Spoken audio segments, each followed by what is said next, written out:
It's wonderful to see all of you coming in this morning.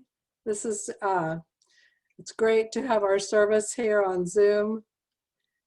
Let's all take a moment to center on the words of Sophia Lyon-Fahs, a reading I chose from the hymnal number 439. We gather in reverence.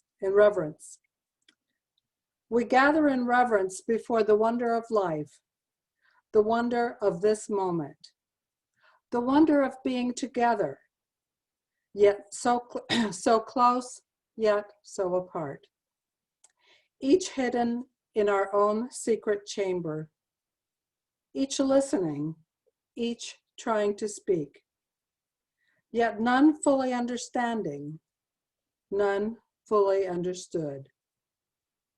We gather in reverence before all tangible things that eyes see not, nor ears detect, that hands can never touch, that space cannot hold, and time cannot measure.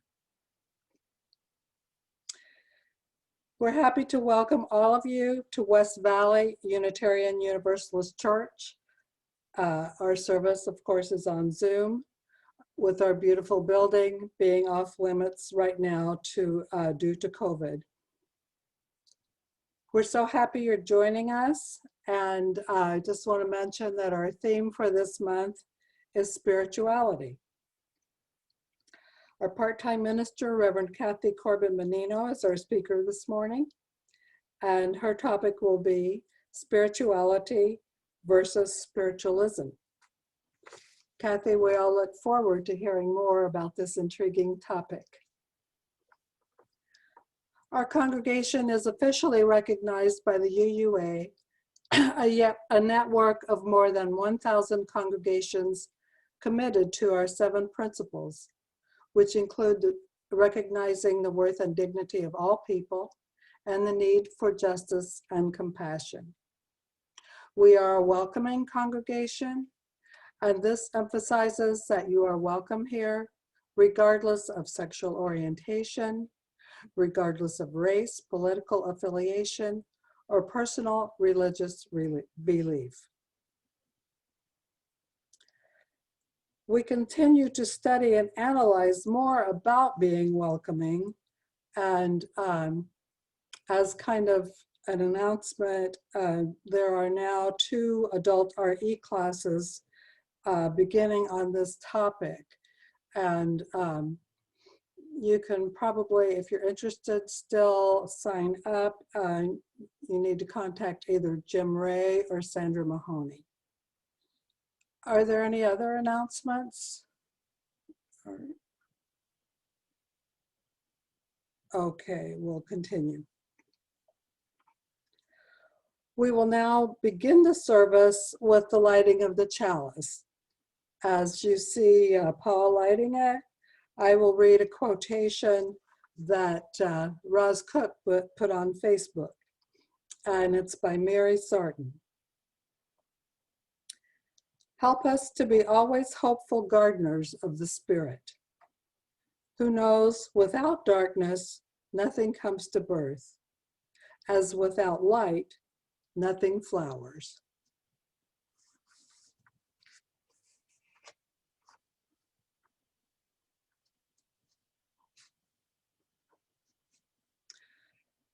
We will now read together our covenant.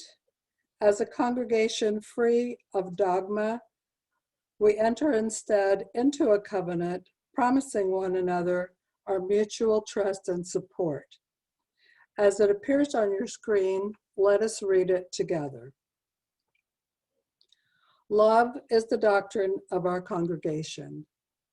The quest for truth is our holy right, and service is our prayer. To dwell together in peace, to seek knowledge in freedom, to serve humankind in friendship. Thus do we covenant. Next, we are privileged to hear Jo Cleland as she plays one of our favorite hymns, we'll build the land.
Well, thank you so much. I know we all look forward to the day when we can go into our building and sing it all together. This is the time that we take up an offertory to maintain our beautiful building. Even though we cannot meet there now, the buildings and grounds still require our maintenance and loving care. Your gifts also aid our mission in the greater community. During our special music by Joe, please take time now to write your check, which can be mailed directly to the church address or to Mark Oler King.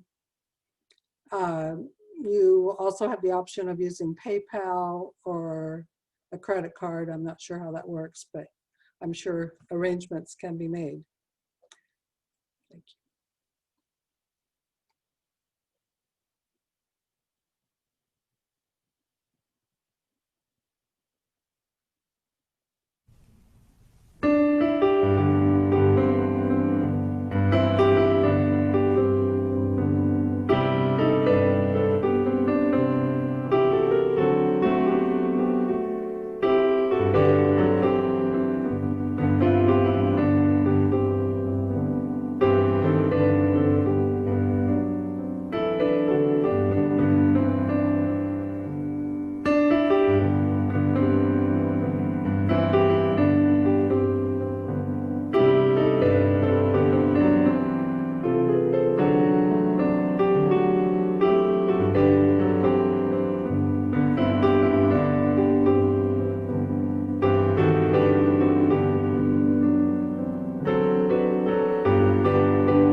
Thank you. We accept your gifts with gratitude and dedicate them to the service of the church.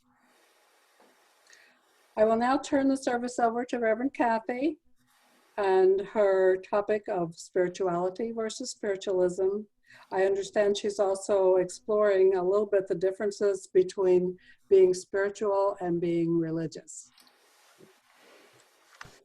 Thank you, and good morning, everybody. I want to thank Paul for my virtual background. It's so nice to see us all together, even virtually, and it's a good reminder that this will pass. We will be together again soon, someday. So thank you, Paul. Though spirituality and spiritualism may sound very close in definition, they are not the same. It's a common misunderstanding because both do have a connection to the idea of an existence beyond the human faculty, but they are actually very different from each other. Spiritualism is a belief in God and other supernatural entities by which another person, a medium, can channel those spirits from the spirit world into themselves. Spirituality, on the other hand, is a personal experience and exists within the mind of a person.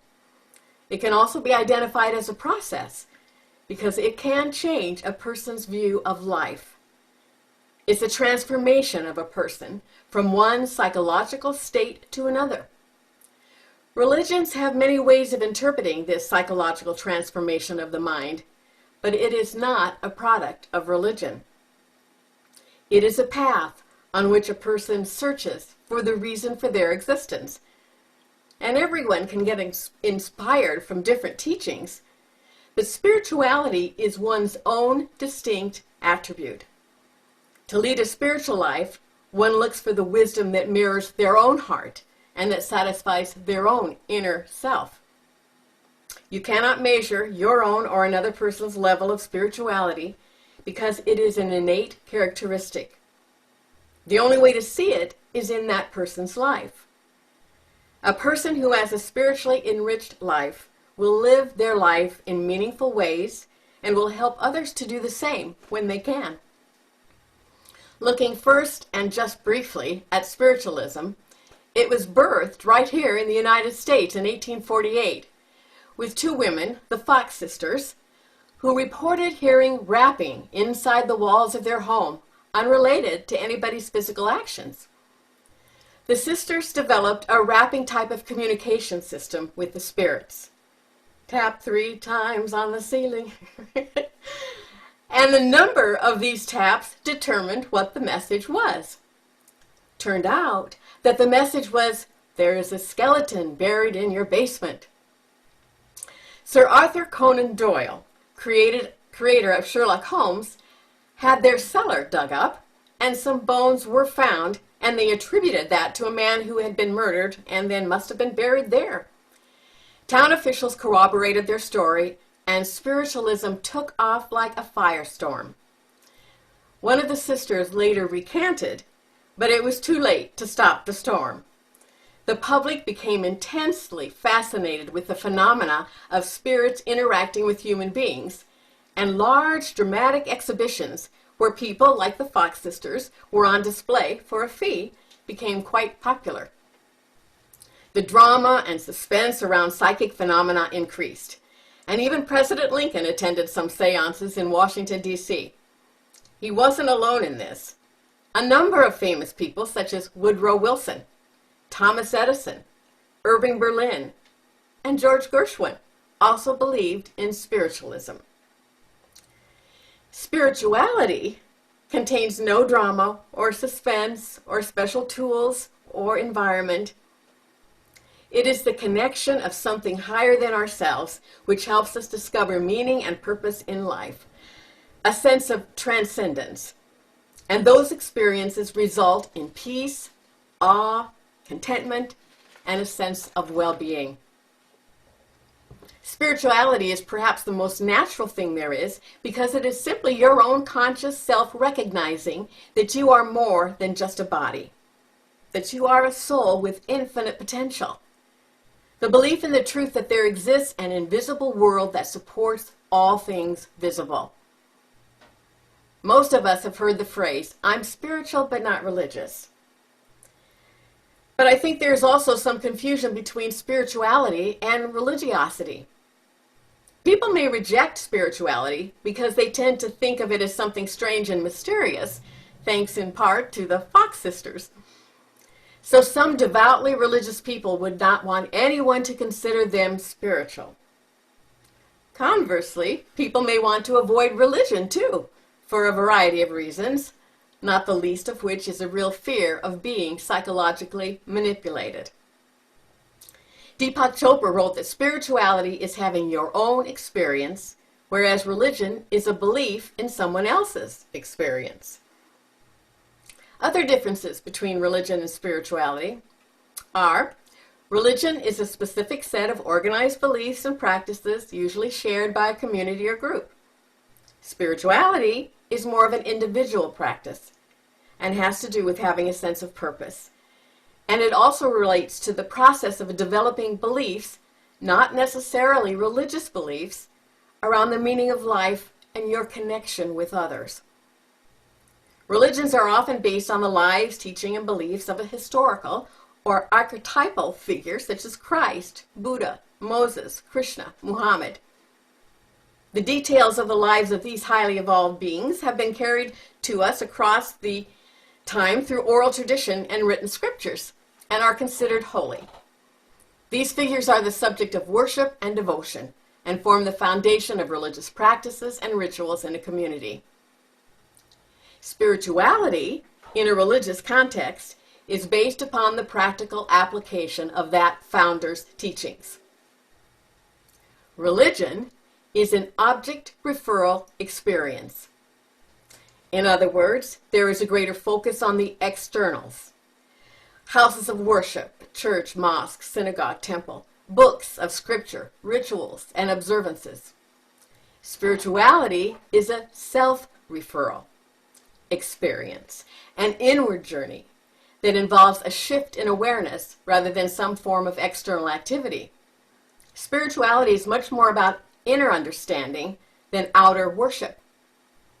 That doesn't mean worship is not a part of spirituality. It's a matter of where the devotion and worship are directed, or a sense of awe if the word worship causes you some angst.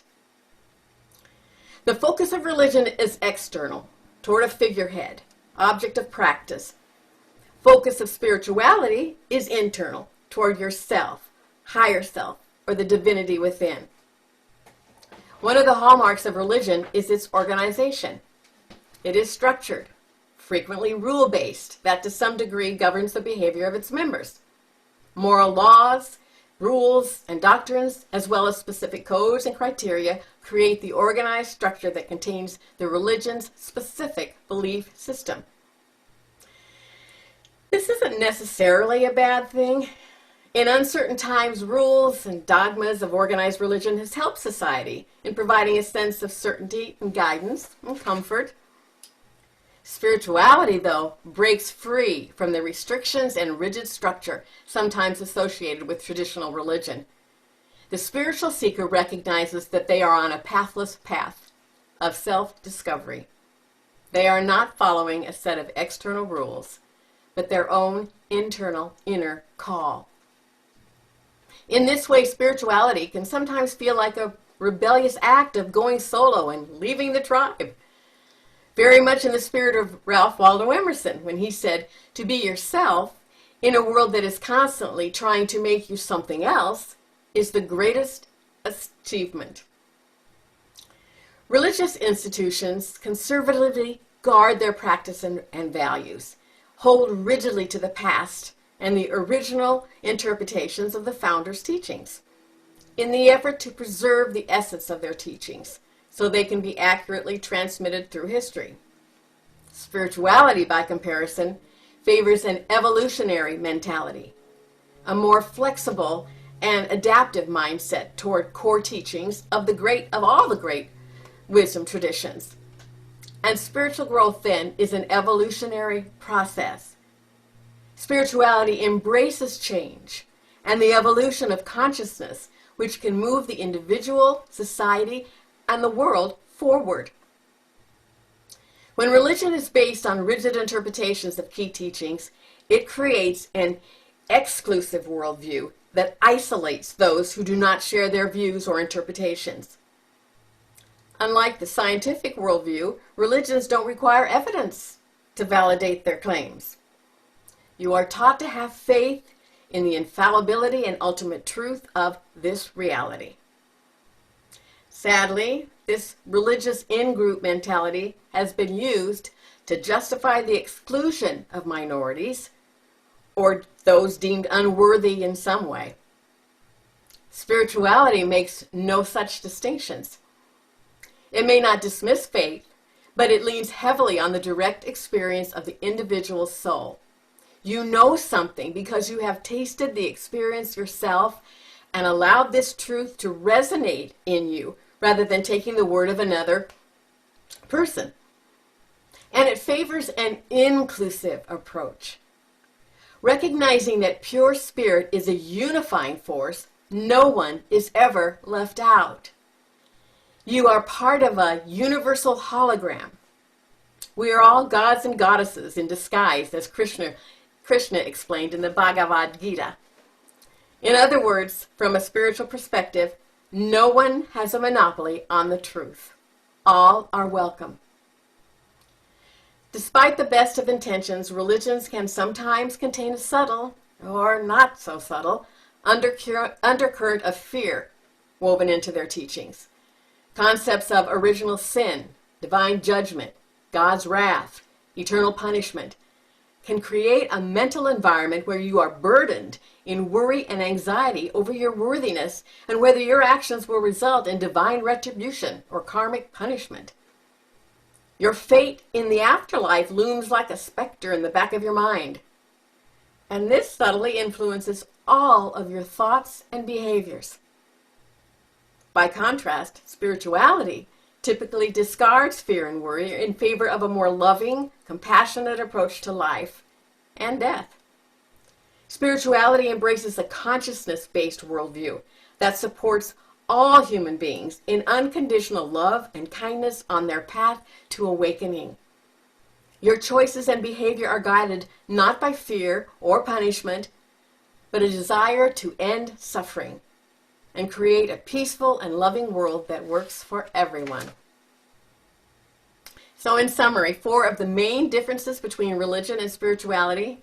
1, there are no rules in spirituality. You are encouraged to listen to your intuition and do what is right for yourself and others around you. It sets you free to be the best you can be and to be a good person with no promise of punishment or reward. 2, spirituality is based on love, not fear. With spirituality, there is only love. It encourages you to focus all of your energy on the good and to act only based on love. So the key point for me here is that any choice made out of fear will not be good for my soul. Any decisions made from love will empower and feed my soul. It shows me how to stand despite being afraid, how to move on doing what I feel is right despite the consequences that may come. 3, religion attempts to tell you the truth. Spirituality lets you discover it. As opposed to telling you in black and white how the universe was created and why we are here, spirituality lets you discover these questions and answers for yourself. It empowers you to find your own truth in all things and sets no limits as to how deep you can go in understanding. And 4th, religion separates. Spirituality unites. In our world, there are many religions that say their story is the right story. Spirituality sees the truth in all of them and unites them by focusing on the quality of the message they share and not the messenger, nor the differences in the details of the story. Spirituality reminds us that we are not separate. There are no borders, no races, no cultural divides, no caste system. You probably guessed that I tend to resonate with the people who use the phrase spiritual, but not religious. Because I think that the time of living and acting from separation of any kind has to end. Separation is not working. If it were, we would not be going to wars or seeing the violence acted out in our streets. Mystics throughout the ages have called us to unification, oneness, and have told us time and time again that solutions will come the more we find our way in heart and mind to love and connectedness. That's the holy, sacred work of the one who says they are spiritual. I believe in an unconditionally inclusive spirituality. And I ask myself, how am I living that out? And how can I live that out more powerfully?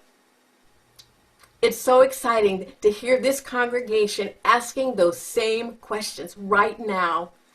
How can we live out more powerfully our belief and commitment to unconditional inclusive spirituality? Our faith, our religion, is not a traditional one. We are different. We are connected to humanism and science and the belief that everyone needs to find their own way. So since we're not mainstream, are we a cult then, like my brother believes? How would someone know whether or not we were a cult? What would we be doing that would reveal that? A cult requires giving up possessions, money, and will tell you what your level of giving should be. Nope, we don't do that. In a cult, a leader must be worshipped and believed no matter what. We don't worship anyone here. We may appreciate Gandhi, Jesus, Mother Teresa, but we don't worship our leaders or our founders, even those that were martyred, such as Michael Servetus, who was burned at the stake in 1553 for writing on the errors of the Trinity. A cult keeps track of your attendance. We are concerned if we don't see someone for a while, but we don't stalk anyone or follow them around and tell them that their life won't work well without us. In our Sunday services, we are so inclusive and so willing and desirous for others to be with us that we encourage people to take what they like and set aside what doesn't resonate with them, like an all-you-can-eat buffet. Nothing and no one will say you have to take it all. Everyone participates at the level they are comfortable with. Openly, inclusively, because we know that we are not the only right way. There is, though, a propensity for humans, when we are passionate about something, to become a little tribalistic. There is a fine line between passion and tribalism. Passionate commitment to one path does not mean anyone who doesn't follow that path is wrong, or even entertains the thought that, wouldn't the world be so much better if everyone believed or felt the way we did? We need to watch that part of us that wants to get a little clannish. We know that there are many ways to walk the path of relationship to the divine, and we want everyone to be committed to their own experience and find that mystic portal into oneness and inclusion that allows others to be passionate about what works for them as well as what works for us. As always, we must first look at ourselves. We all have wounds from times where we have not felt included. But becoming a clique will not heal those wounds. My best friend in kindergarten was Charlene. We moved away from Omaha after kindergarten during the summer, and we didn't return until I was in the 5th grade. I was really looking forward to reconnecting with her, but I wasn't in the same 5th grade class as she was. So I thought I would join her Girl Scout troop. So I went to a meeting, and they were planning an all-day event on Saturday at a park with hiking and a bonfire with s'mores. I was so excited, but it ended up to be a very strange day. Charlene never spoke to me. This is no exaggeration. No one spoke to me the entire day. I just tried to participate as best I could, but my presence was not acknowledged in any way. Later that week, my mom got a call from the troop leader who basically told her that they felt I wasn't really a fit for this particular troop. And so there was no need for me to come back and try to join. And maybe another troop would work out better. Seems I was not in the right socioeconomic class as the rest of the group. I was trying to break out of the caste system and move up into a higher level, and that was just not to be. This was just one experience that added to a cognitive dissonance for me in growing up. My belief that we all have inherent worth and dignity wasn't lining up with my experiences. I felt at a deep primal level that I was unlovable, not good enough, always on the outside looking in. And then when my father abandoned us, shame was added to that toxic list. But all that can change in beloved community. But I can still get hooked, tempted to reject myself. My spiritual practice then has to be to make every attempt in that moment when I'm rejecting myself to feel the divine in every molecule of my body. When I am tempted to reject myself for something I've said or done, I stop and breathe and open up to the feeling of love in my heart and the truth of oneness. When I see the people in the world that I want to separate myself from, I bring them into my mindfulness practice so that I can bring myself and my perceptions back to the truth. At the core of our teaching is that everyone is accepted just as they are, starting with ourselves. Everyone is welcome. Everyone's journey is holy and sacred. That is even projected in our name, Unitarian Universalism. Our beliefs are not in a far-off deity, but in the science that tells us that the energy supporting this interconnected web of life supports everyone. At the molecular level, that same energy exists in us all, just diversely expressed. We live out the apparent paradox of unity and diversity. We are all made of the same stuff. The people who are wonderful, those who do horrible things, we are all one. Each being is a specialization of the divine energy and can take that energy and use it for the greater good or specialize it in ways that don't serve others. We have the free will to create that life. Through our acceptance and embrace of the unity and in honoring diversity, we see and experience the true nature of the universe. Nature itself mirrors that to us. How many of us nature lovers would love for there only to be one flower, all daffodils, no roses? Only cats, no dogs. Only elephants, no hippos. No, we understand that as we look at nature. That diverse experience is part of its beauty. Even bugs. We just had an infestation of ants in our bathroom. While I may not like them and believe they should remain outside, I see that in the totality of the wholeness of nature, everything has its purpose, and everything has its unique way of showing its beauty. And this is the truth of humans as well. Humans that don't specialize their energy for the good represent opportunities to ask myself, how can I embrace my unity and diversity with these people? What is the pathway into that? Sacred spiritual inclusivity is what we practice.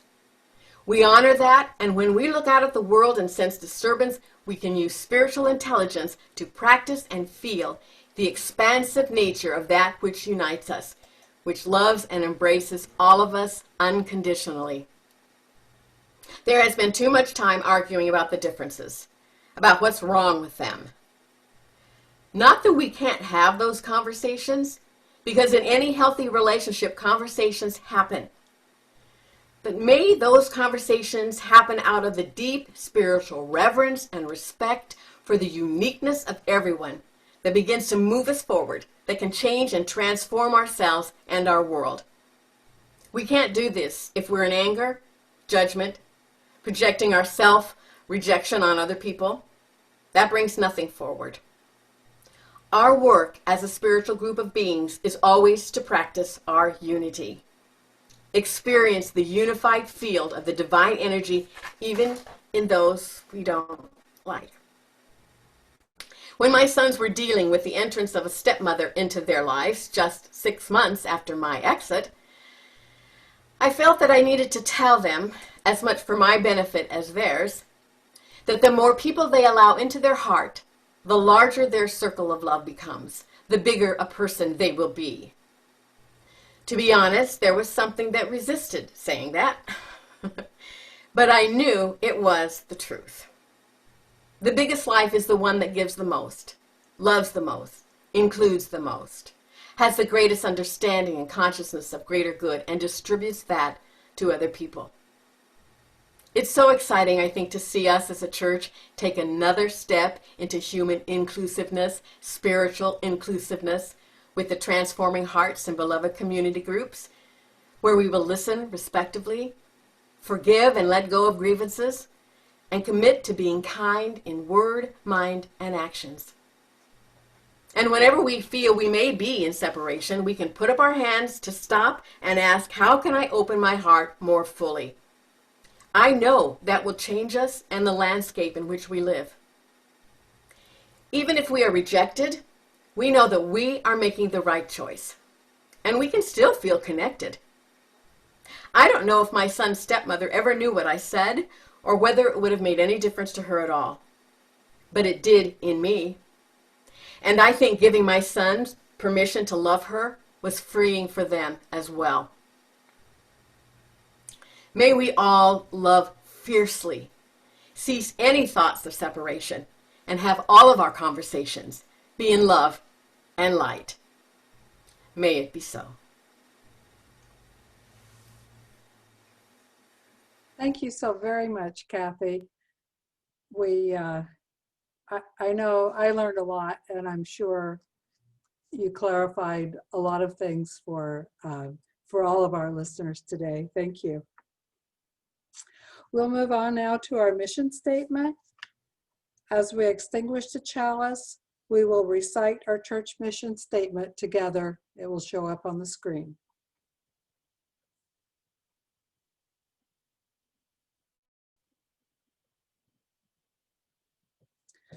We agree to provide a safe place to celebrate diversity, draw inspiration for living better lives, foster social and environmental justice, and compassionately support each other in our spiritual searches.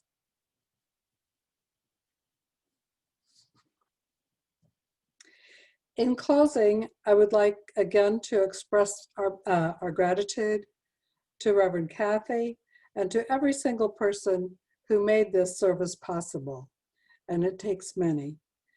It takes much time and effort and coordination to put a service like this together. Thank you again, Cathy, Paul, and Barry, who do the technology, our musicians today, Joe and Barry, and to everyone and all of you who made the effort to attend this morning. Thank you. I believe this is the time that our recording ends, and after that we will have our postlude.